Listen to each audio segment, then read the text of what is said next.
200 ರೂಪಾಯಿಗೆ ಮಂಗಳಮುಖಿಯ ಬರ್ಬರ ಹತ್ಯೆ ಆಗಿದೆ. ಚಾಕುವಿನಿಂದ ಕತ್ತಿಗೆಯನ್ನು ಸಿಳಿ ದೇವಿಯ ಕೊಲೆ ಆಗಿರೋದು. ಕಳೆದ ರಾತ್ರಿ 3 ಗಂಟೆ ಸುಮಾರಿಗೆ ಆಗಿರುವಂಥ ಹತ್ಯೆ ಇದು. ಮೆಜೆಸ್ಟಿಕ್ ಬಿಎಂಟಿಸಿ ನಿಲ್ದಾಣದಲ್ಲಿ ದೇವಿಯ ಕೊಲೆ ಆಗಿದೆ. ಆಕೆ ಹೆಸರು ದೇವಿ ಅಂತೇಳಿ. ಮಂಗಳಮುಖಿ ಹತ್ಯೆ ಮಾಡಿರುವಂಥ ಆರೋಪಿ ಗೌತಮ್, ಆತನ ಬಂಧನ ಕೂಡ ಆಗಿದೆ. ರಾಮಮೂರ್ತಿ ನಗರದ ನಿವಾಸಿ ಗೌತಮ್, ಆತನಿಗೆ ಅರೆಸ್ಟ್ ಮಾಡಲಾಗಿದೆ. ಮಧ್ಯರಾತ್ರಿ 3 ಗಂಟೆ ಸುಮಾರಿಗೆ ಆಗಿರುವಂಥ ಘಟನೆ ಇದು. ಗೌತಮ್ನನ್ನ ಈಗ ಅರೆಸ್ಟ್ ಕೂಡ ಮಾಡಲಾಗಿದೆ. 200 ರೂಪಾಯಿ ವಿಚಾರವಾಗಿ ಆಗಿರುವಂಥ ಭೀಕರ ಮರ್ಡರ್ ಇದು. ಈ ಗೌತಮ್ ಅನ್ನುವಂಥ ವ್ಯಕ್ತಿ ದುಡ್ಡು ಕೇಳಿದ್ನಂತೆ, ಮಂಗಳಮುಖಿ ಕೊಡಲಿಲ್ಲ ಅನ್ನುವಂಥ ಕಾರಣಕ್ಕಾಗಿ ಭೀಕರ ಮರ್ಡರ್ ಆಗಿರುವಂಥ ಘಟನೆ ಇದು ಬೆಂಗಳೂರಿನ ಮೆಜೆಸ್ಟಿಕ್ ಬಿಎಂಟಿಸಿ ನಿಲ್ದಾಣದಲ್ಲಿ.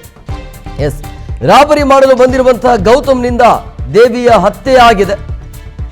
200 ರೂಪಾಯಿ ಹಣವನ್ನ ಕೊಟ್ಟಿಲ್ಲ ಅನ್ನುವಂಥ ಕಾರಣಕ್ಕಾಗಿ ಗೌತಮ್ನಿಂದ ದೇವಿ ಕೊಲೆ ಆಗಿರುವಂಥ ಘಟನೆ.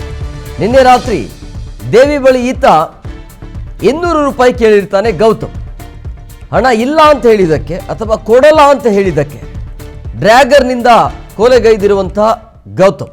ಉಪ್ಪಾರಪೇಟೆ ಪೊಲೀಸರಿಂದ ಆರೋಪಿ ಗೌತಮ್ನನ್ನ ಅರೆಸ್ಟ್ ಮಾಡಲಾಗಿದೆ. ಕೇವಲ 200 ರೂಪಾಯಿಗೆ ಒಂದು ಹೆಣ ಬಿದ್ದಿರೋದು. ಈ ಬಗ್ಗೆ ಮತ್ತಷ್ಟು ಮಾಹಿತಿ ನೀಡ್ತಾರೆ ನಮ್ಮ ಪ್ರತಿನಿಧಿ ಧ್ರುವರಾಜ್, ನೇರ ಸಂಪರ್ಕದಲ್ಲಿದ್ದಾರೆ. ಧ್ರುವ, ನಿಜವಾಗ್ಲೂ ಕೂಡ ಒಂಥರ ಆಶ್ಚರ್ಯ ಇದು.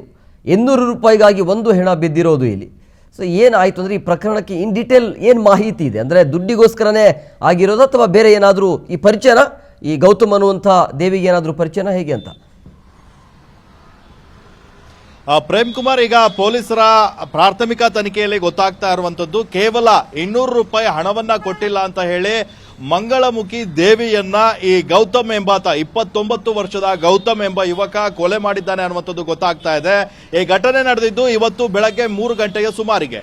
ಇವತ್ತು 3 ಗಂಟೆಗೆ ಹುಬ್ಬಳ್ಳಿ ಮೂಲದ ಈ ಮಂಗಳಮುಖಿ ಆಗಿರುವಂತಹ ದೇವಿ ಏನಿದ್ದಾಳೆ, ಇವಳು ಮತ್ತೆ ಆಕೆಯ ಸ್ನೇಹಿತೆ ನಕ್ಷತ್ರ, ಇವರಿಬ್ರು ಕೂಡ ಬೆಂಗಳೂರಿಗೆ ಬಂದಿದ್ರು. ನಿನ್ನೆ ರಾತ್ರಿ 3 ಗಂಟೆ ಸುಮಾರಿಗೆ ಏನೋ ತಿಂಡಿ ಮಾಡ್ಲಿಕ್ಕೆ, ಊಟ ಮಾಡಬೇಕು ಅಂತ ಹೇಳಿ ಬೆಂಗಳೂರಿನ ಮೆಜೆಸ್ಟಿಕ್ ಬಸ್ ನಿಲ್ದಾಣದ ಬಳಿ ಬಂದಿದ್ರು. ಸೊ ಅಲ್ಲಿಂದ ಹೋಗ್ಬೇಕಾದ ಸಂದರ್ಭದಲ್ಲಿ ರಾಮಮೂರ್ತಿ ನಗರದ ಈ ಗೌತಮ್ ಅವರ ಬಳಿ ಹೋಗಿ 200 ರೂಪಾಯಿ ಹಣವನ್ನ ಕೇಳಿದ್ದಾನೆ. ಹಣವನ್ನ ನೀಡಿಲ್ಲ ಅಂತ ಹೇಳಿ ಆಗ ಇಬ್ಬರ ನಡುವೆ ಗಲಾಟೆ ಆಗಿದೆ. ಆ ಗಲಾಟೆ ನಡೆದಂತ ಸಂದರ್ಭದಲ್ಲಿ ಮಂಗಳಮುಖಿಯನ್ನ ಆತ ಇರಿದು ಕೊಂದಿದ್ದಾನೆ. ಆ ತೀವ್ರ ರಕ್ತಸ್ರಾವವಾಗಿ ಮಂಗಳಮುಖಿ ಸ್ಥಳದಲ್ಲೇ ಸಾವನ್ನಪ್ಪಿದ್ದಾರೆ. ಪೊಲೀಸರು ಈಗ ಸದ್ಯ ಉಪ್ಪರಪೇಟೆ ಪೊಲೀಸರು ಪ್ರಕರಣವನ್ನ ದಾಖಲಿಸಿಕೊಂಡು ಆರೋಪಿ ಗೌತಮನನ್ನ ಅರೆಸ್ಟ್ ಮಾಡುವಂತಹ ಕೆಲಸವನ್ನ ಕೂಡ ಮಾಡಿದ್ದಾರೆ. ಇಲ್ಲಿ ನಿಜಕ್ಕೂ ಕೂಡ 200 ರೂಪಾಯಿಗೆ ಈ ಒಂದು ಕೊಲೆ ನಡೆದಿರೋದು ಶಾಕಿಂಗ್ ವಿಚಾರಣೆ ಅಂತಾನೆ ಹೇಳ್ಬೋದು. ಬೇರೆ ಜಿಲ್ಲೆಯಿಂದ ಜನ ಬರ್ತಾರೆ, ರಾತ್ರಿಡೀ ಅಲ್ಲಿ ಬಸ್ಗಳ ಸಂಚಾರ ಇರುತ್ತೆ. ಆ ಸಂದರ್ಭದಲ್ಲಿ ಈತ ಹೋಗಿ ಏಕಾಏಕಿಯಾಗಿ ಕೊಲೆ ಮಾಡಿದ್ದಾನೆ ಅಂತ ಹೇಳಿದ್ರೆ ಆ ಸುತ್ತಮುತ್ತ ಇರುವಂತಹ ಪೊಲೀಸರು ಬೀಟನ್ನ ಜಾಸ್ತಿ ಮಾಡಬೇಕು ಎನ್ನುವಂತಹ ಆಗ್ರಹ ಕೂಡ ಅಲ್ಲಿ ಕೇಳಿ ಬರ್ತಾ ಇದೆ. ಮೆಜೆಸ್ಟಿಕ್ಗೆ ಇರುವಂತಹ ಉಪ್ಪರಪೇಟೆ ಪೊಲೀಸರು ಆ ಸುತ್ತಮುತ್ತ ಓಡಾಟವನ್ನ ನಡೆಸಬೇಕು. ಇಂತಹ ಸಂಶಯಾಸ್ಪದ ವ್ಯಕ್ತಿಗಳು ಅಥವಾ ಈ ತರ ಸುಲಿಗೆ ಮಾಡುವಂತಹ ವ್ಯಕ್ತಿಗಳು ಓಡಾಡದಂತೆ ಕ್ರಮವನ್ನ ಕೈಗೊಳ್ಳಿ ಅಂತ ಹೇಳಿ ಅಲ್ಲಿನ ಸಾರ್ವಜನಿಕರು ಆಗ್ರಹ ಮಾಡ್ತಾ ಇದ್ದಾರೆ.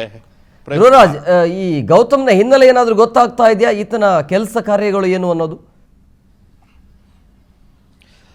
ಈಗ ಈ ಗೌತಮ್ ರಾಮಮೂರ್ತಿ ನಗರದವನು ಅಂತ ಗೊತ್ತಾಗ್ತಾ ಇದೆ. ಆತನಿಗೆ ಯಾವುದೇ ಕೆಲಸಗಳು ಇರಲಿಲ್ಲ. ಅಲ್ಲದೆ ಈತ ಈ ಹಿಂದೆ ಸಣ್ಣ ಪುಟ್ಟ ರಾಬರಿಯನ್ನ ಮಾಡಿಕೊಂಡಿದ್ದ. ಈತನ ಮೇಲೆ ಒಂದಿಷ್ಟು ಚಿಕ್ಕ ಪುಟ್ಟ ಕೇಸ್ಗಳು ಇದ್ವು ಅನ್ನುವಂಥದ್ದು ಕೂಡ ಗೊತ್ತಾಗ್ತಾ ಇದೆ. ಆದ್ರೆ ಈಗ ಬಂದಿರುವಂತದ್ದು ಕೇವಲ ಆತ ಕುಡಿತದ ಚಟವನ್ನ ಹೊಂದಿದ್ದ.